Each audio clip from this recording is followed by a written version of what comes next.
أعوذ بالله من الشيطان الرجيم. بسم الله الرحمن الرحيم.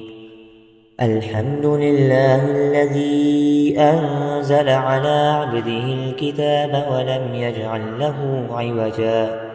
قيما لينذر بأسا شديدا من لدنه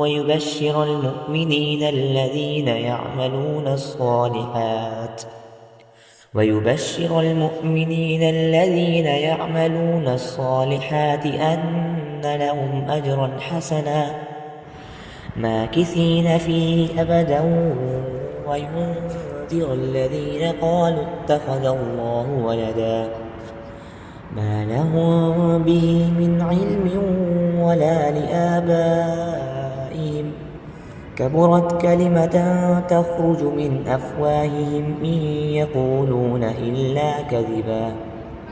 فلعلك باقع نفسك على آثارهم إن لم يؤمنوا بهذا الحديث أسفا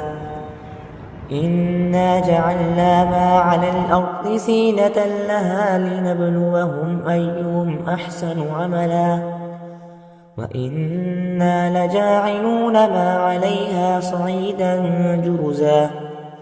أم حسبت أن أصحاب الكهف والرقيم كانوا من آياتنا عجبا إذ أوى الفتية إلى الكهف فقالوا ربنا آتنا من لدنك رحمة وهيئ لنا من أمرنا رشدا فضربنا على آذانهم في الكهف سنين عددا